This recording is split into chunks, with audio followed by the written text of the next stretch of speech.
कांग्रेस कहीं भी पूरे देश में बढ़ती हुई नहीं नजर आ रही।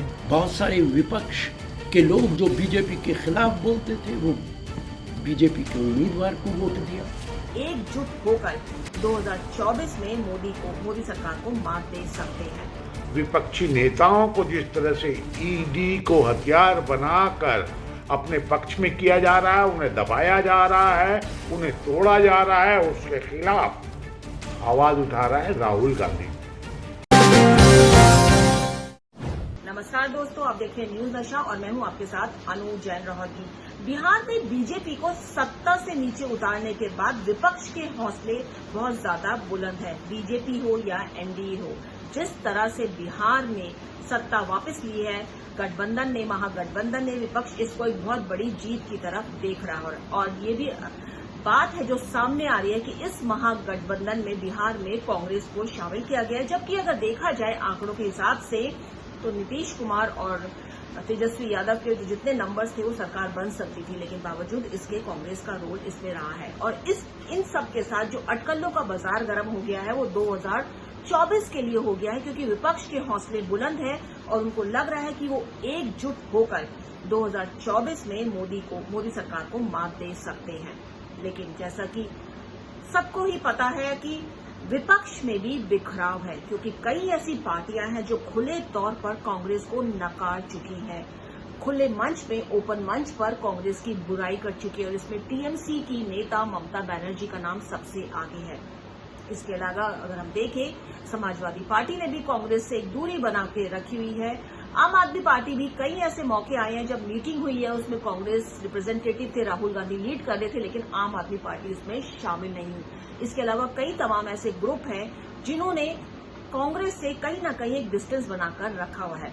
ऐसे में सवाल यही उठता है कि 2024 में क्या विपक्ष नहीं चाहता कि वो कांग्रेस की लीडरशिप में एनडीए के खिलाफ खड़ा हो? क्या वो लीडरशिप में बदलाव चाहता है? क्या उसे कांग्रेस से परहेज है या राहुल गांधी से? तमाम मुद्दों पर हमने चर्चा की है, इन्हीं मुद्दों पर। और हमारे साथ आज न्यूज नशा में तीन पैनलिस्ट हैं। हमारे साथ कांग्रेस के वरिष्ठ नेता राशिद अल्वी जी हैं, वरिष्ठ पत्रकार हबीब अख्तर हैं और वरिष्ठ पत्रकार विनोद शुक्ला जी हैं। आप सभी का स्वागत है न्यूज नशा में।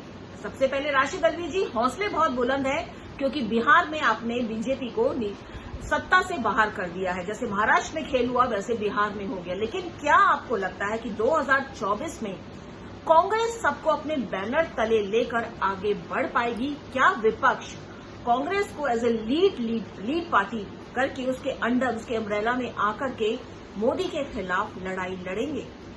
ये सही है कि विपक्ष इकट्ठा नहीं हो पा रहा है, लेकिन ये भी सही है कि कांग्रेस के बिना इस देश के अंदर कोई विपक्ष मुकम्मल नहीं हो सकता है। भारतीय जनता पार्टी से अगर लड़ाई लड़नी है तो विपक्ष को एक साथ आना होगा। दुर्भाग्यपूर्ण है, राष्ट्रपति के चुनाव के अंदर बहुत सारे विपक्ष के लोग जो बीजेपी के खिलाफ बोलते थे वो बीजेपी के उम्मीदवार को वोट दिया। और उसके बाद वाइस प्रेसिडेंट के चुनाव के अंदर भी विपक्ष नेताओं ने और पार्टीज ने बीजेपी के उम्मीदवार को वोट दिया। लेकिन जहां तक कांग्रेस पार्टी का ताल्लुक है, मुमकिन है एक दो छोटे राजनीतिक दल यूपीए छोड़कर चले गए हों, लेकिन आज नीतीश कुमार वापस आ गए हैं यूपीए के अंदर। लालू यादव की पार्टी हमारी यूपीए की मेंबर है, शरद पवार हमारे मेंबर हैं, डीएमके हमारी मेंबर हैं। मैं ये भी कहना चाहूँगा, आने वाले पार्लियामेंट के अंदर 3 पार्टीज हैं जो विपक्ष के अंदर सबसे ज़्यादा सीटें लेकर आएंगी। सबसे बड़ी पार्टी निश्चित तौर से कांग्रेस पार्टी होगी। ममता बनर्जी और डीएमके अपनी अपनी स्टेट से वो ज़्यादा बड़ी तादाद में लेकर आएंगे।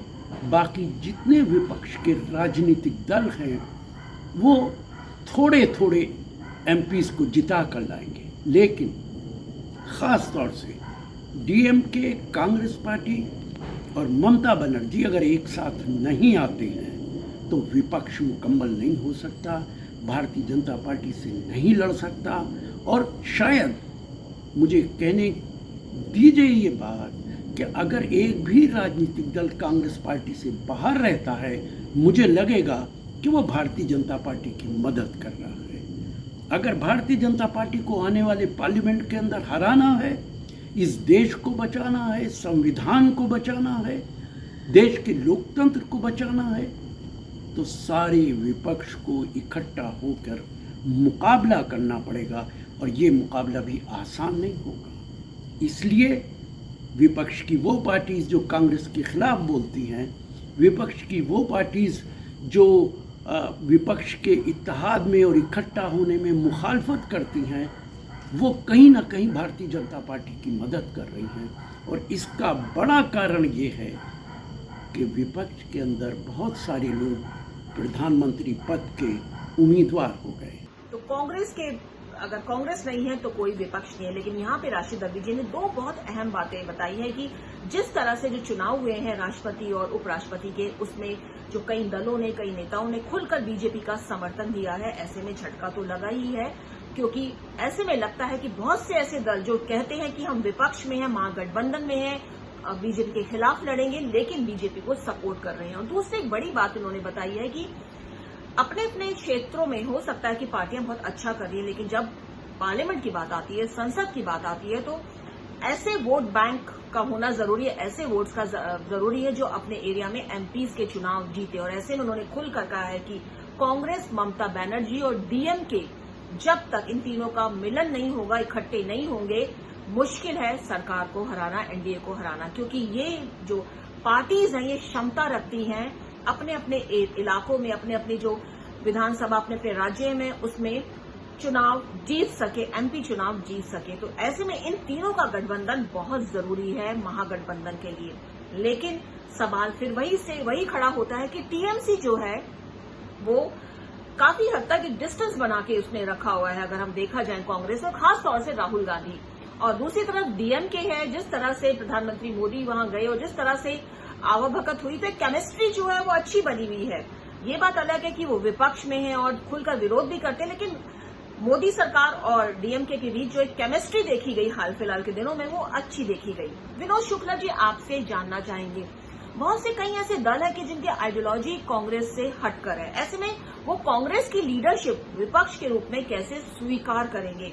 क्योंकि कांग्रेस अगर देखा जाए कोई खास अच्छा नहीं कर पा रही है, जो पिछले कुछ सालों में उनका ग्राफ तेजी से गिरा है, चाहे वो विधानसभा चुनाव हो, चाहे वो संसद में उनकी सीटें हो, जो ग्राफ गिर रहा है, उसको देखते हुए जो विपक्षी दल हैं, जो कई ऐसे छोटे दल हैं जो कांग्रेस से मिलना चाहते थे लेकिन अब उनसे दूरी बनाकर रखे हुए हैं। देश के विपक्षी दलों का कांग्रेस को या कांग्रेस के नेतृत्व में 2024 के चुनाव की तैयारी करना या 2024 के चुनाव के लिए एक गठबंधन के रूप में तैयारी करना, ये एक बड़ा प्रश्न चिन्ह बनता जा रहा है। लोग कांग्रेस के साथ नहीं आना चाह रहे हैं, जिसके पीछे सबसे प्रमुख कारण जो मुझे नज़र आता है वो ये कि इनमें से ज़्यादातर कांग्रेस के विरोध में या एंटी कांग्रेसिज्म के नाम पर अलग हुए हैं। तो फिर वो कांग्रेस के साथ अगर आते हैं तो जो उनका आइडियोलॉजिकल वो है, एक तो वो डिफीट होता है। दूसरा ये कि कांग्रेस के साथ आने का मतलब ये है कि आपको राहुल गांधी का नेतृत्व स्वीकार करना पड़ेगा।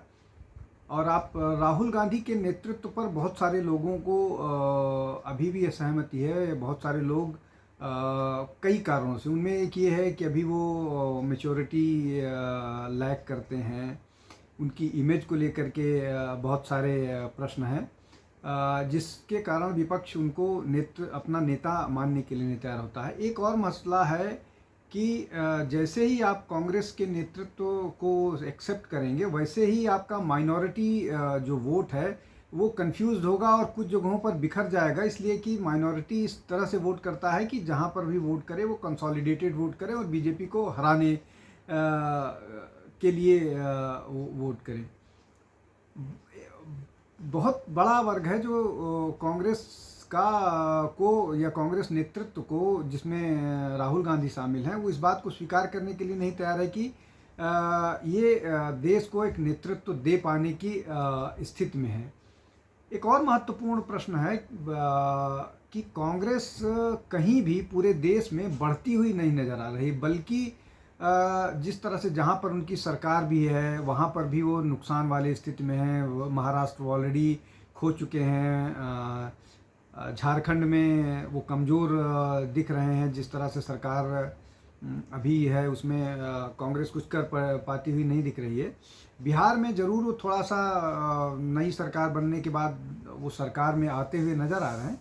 लेकिन अगर हम इसको 2024 के नज़रिए से देखें और विपक्षी एकता या विपक्ष का एक मिला जुला वो करके और उसमें कांग्रेस को लीड रोल में देखें, तो उसमें ये सारे फैक्टर्स निगेटिव के उसमें काम कर रहे हैं, मजबूत तरीके से नहीं उभर के आ पा रहे हैं। तो अभी कांग्रेस जो विपक्षी एकता वाली बात है वो उनको अपनी लड़ाई, अपनी उनका यूनिटी जो है वो अपने भरोसे ही वो करनी पड़ेगी। वो कांग्रेस के भरोसे या कांग्रेस के झंडे तले आ करके इस लड़ाई को लड़ते हुए मुझे नहीं नजर आ रहे हैं।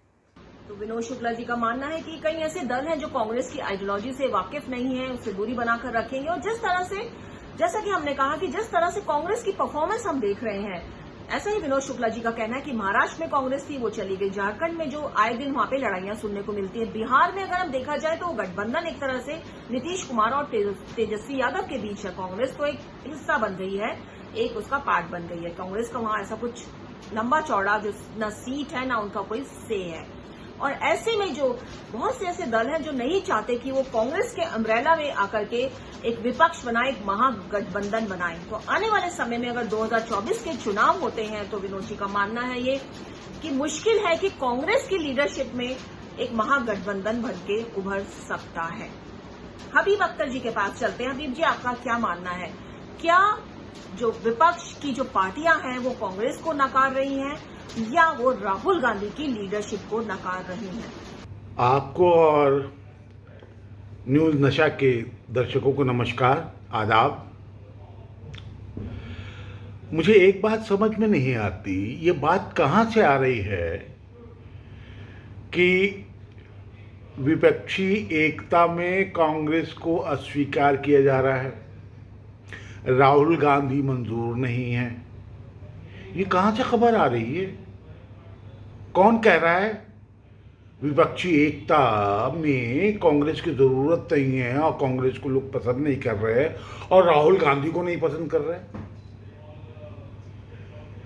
ये बात उछाल कर बेवजह, जिसका अस्तित्व नहीं है, जिसका सर और पांव नहीं है, इस बात को लगातार उछाला जा रहा है। एक बात बताइए, बिहार के अंदर नीतीश कुमार की जो सरकार बनी है उसमें महागठबंधन में कांग्रेस शामिल नहीं है क्या? कांग्रेस शामिल है। फिर महागठबंधन में अगर कांग्रेस शामिल है तो गठबंधन वाले कांग्रेस को अस्वीकार कर रहे हैं, ये सवाल कहां से आया? और राहुल गांधी को नहीं कर रहे? राहुल गांधी ने क्या बिगाड़ा है किसका? वही किसके खिलाफ बोला है? हाँ, राहुल गांधी ने सिर्फ और सिर्फ प्रधानमंत्री नरेंद्र मोदी, भारतीय जनता पार्टी और संघ के खिलाफ झंडा बुलंद किया है। ये सबको समझ लेना चाहिए। इकलौता नेता है इस देश का जिसने प्रधानमंत्री नरेंद्र मोदी को चुनौती दी है और लगातार दे रहा है वो नेता चुनौती, और उसकी छवि मलिन करने के लिए तरह तरह से एजेंडा चलाया जाता रहा है। पप्पू बड़ा हो गया, बावजूद इसके अरबों रुपए खर्च कर दिए आपने उसके खिलाफ, लेकिन वह स्थापित नेता हो गया। एक बात बताइए, प्रधानमंत्री के हर मामले पर टिप्पणी करने वाला कौन है? भारत की सरहद पर चीन का जो अतिक्रमण और हमारी सीमा में घुसने की बात हुई, उसको सबसे पहले किसने उठाया? दूसरे नंबर पे कोविड महामारी जब शुरू हो रही थी, सबसे पहले देश को और सरकार को किसने चिताया? नवरत्न कंपनियों को और दूसरी कंपनियों को जिस तरह से कौड़ियों के भाव बेचा जा रहा है और बेचे जाने की तैयारी है, इस बात को किसने उठाया? कौन उठा रहा है? लगातार किसानों के खिलाफ जो 3 कानून बने, उसके खिलाफ उसका मुखर विरोध को किस पार्टी ने किया? कांग्रेस पार्टी ने किया, राहुल गांधी ने किया। आंदोलन का समर्थन किसने किया? कांग्रेस की सरकार ने किया, राहुल गांधी ने किया, कांग्रेस ने किया। और देश में लोकतंत्र का जो गला घोटने की लगातार तैयारी हो रही है और किया जा रहा है, गला घोटा जा रहा है, उसके खिलाफ कौन आवाज उठा रहा है? सबसे बड़ी आवाज राहुल गांधी की है, कांग्रेस की है। कोई ये बात नहीं है कि कोई उनको स्वीकार नहीं कर रहा है। ये भारतीय जनता पार्टी मौजूदा सरकार का षड्यंत्र है, ये कहना कि उनके खिलाफ माहौल बन रहा है और उन्हें लोग स्वीकार नहीं कर रहे हैं। हालांकि एक बात बता दूं मैं आपको, कांग्रेस के अंदर नेताओं की, सेकंड रैंक नेताओं की कोई कमी नहीं है। 3 राज्यों में शासन है कांग्रेस का, महाराष्ट्र में भी था एक तरह से परोक्ष रूप से। लेकिन एक बात बताइए, अगर नेता नहीं होते तो 3 राज्यों में सरकारें कैसे चलती? कैसे चल रही हैं बताइए ना? नेता हैं तभी ना। और पूरे देश के अंदर जो तिरंगा यात्रा हो रही है, लोकतांत्रिक अधिकारों का हनन हो रहा है, उसके खिलाफ जो आवाज बुलंद हो रही है। और एक बात बताइए, ईडी के खिलाफ सबसे ज्यादा कौन बोल रहा है? ईडी को सबसे ज्यादा फेस कौन कर रहा है? उसके बावजूद वो डटा हुआ है शख्स, देश का नेतृत्व कर रहा है वो शख्स। विपक्षी नेताओं को जिस तरह से ईडी को हथियार बनाकर अपने पक्ष में किया जा रहा है, उन्हें दबाया जा रहा है, उन्हें तोड़ा जा रहा है, उसके खिलाफ आवाज उठा रहा है राहुल गांधी। राहुल गांधी बेखौफ तरीके से चुनौती दे रहे हैं, इस बात को समझना चाहिए। और ये प्रचार गलत है कि विपक्ष कांग्रेस को मंजूर नहीं है। मैं कहता हूं कांग्रेस के बिना विपक्षी एकता संभव ही नहीं है और कांग्रेस इसके लिए धुरी है। इस धुरी पर ही देश में महागठबंधन बनेगा, बन गया है और आगे बढ़ेगा। शुक्रिया। राहुल गांधी को बदनाम करने की मुहिम खत्म होनी चाहिए। देश को अगर तरक्की करनी है, देश में विपक्ष को रहना है, देश में मौलिक अधिकार अगर रहने हैं। शुक्रिया, आदाब, थैंक यू वेरी मच। हबीब जी का तो बिल्कुल क्लियर यही कहना है कि ये कोई मुद्दा नहीं है, ऐसा कुछ नहीं है। हर कोई कांग्रेस को चाहता है और राहुल की लीडरशिप सबको मंजूर है। शायद वो राष्ट्रपति और उपराष्ट्रपति चुनाव है जो उसके परिणाम है, उनको शायद नजरअंदाज कर रहे हैं कि वहां पे खुल करके जो है कांग्रेस जो विपक्ष है, जो इकट्ठा है, जो कहा जाता था कि कांग्रेस के समर्थन में, उन्होंने खुल करके बीजेपी को सपोर्ट किया और इनके उम्मीदवार को जिताया। और जहां तक राहुल गांधी की बात है, वो खुलकर बोलते हैं, इसमें 2 राय नहीं, लेकिन क्या बोलते हैं इसके बारे में सबको ही पता है कि किस तरह से वो ऐसे बयान दे देते हैं जिनका कोई बेस नहीं होता। और उनकी लीडरशिप में जहां तक मुझे याद है 27 इलेक्शन कांग्रेस हार चुकी है और हो सकता है इससे ज्यादा भी हो आंकड़ा। तो लीडरशिप की जहां तक बात है, वो राहुल गांधी का जो लीडरशिप है, उनके नेतृत्व पे खुद कांग्रेस के जो बहुत से वरिष्ठ नेता हैं, उन्होंने प्रश्न चिन्ह लगाए हैं और वो कांग्रेस छोड़ के जा रहे हैं क्योंकि लीडरशिप पर सवाल उठ रहा है। लेकिन ये बात ठीक है कि राहुल गांधी एक बेबाक नेता है, खुलकर बोलते हैं, मुद्दों पर खुलकर बोलते हैं। कभी कभी अपना होमवर्क करना बस वो भूल जाते हैं, लेकिन हाँ, खुलकर बोलते हैं। और ये राजनीति है दोस्तों, राजनीति में कुछ भी हो सकता है। कोई झुक सकता है, कोई बैठ सकता है, कोई हाथ मिला सकता है और कोई पीठ के पीछे खंजर भोंक सकता है। तो आने वाले समय में कोई बड़ी बात नहीं होगी कि अपने फायदे के लिए जो विपक्षी दल है वो एकजुट हो, और हो सकता है कि राहुल गांधी की जो लीडरशिप है वो स्वीकार करें या किसी और नेता की करें। जैसा कि हमने कहा, राजनीति में सब संभव है। तो दोस्तों, न्यूज नशा की कोशिश रहती है कुछ रोचक मुद्दों पर आपसे चर्चा की जाए, खुलकर चर्चा की जाए। हमारे पैनलिस्ट हैं, खुलकर अपनी राय देते हैं। सबकी राय अपनी इंडिविजुअल होती है और हम भी चाहते हैं कि जो भी अपनी राय इस मंच पर रखे उसकी अपनी इंडिविजुअल राय हो, बेबाक राय हो, क्योंकि डेमोक्रेसी है, यहाँ पर सबको अपनी राय देने का अधिकार है। और इसलिए आप बने रहिए हमारे चैनल के साथ, न्यूज नशा के साथ, आदत हर खबर की। और आप हमसे जुड़े रहने के लिए सब्सक्राइब करें YouTube पर, फॉलो करें Twitter पर और लाइक करें Facebook पर। और ज्यादा जानकारी के लिए आपको टाइप करना होगा सिर्फ न्यूज नशा।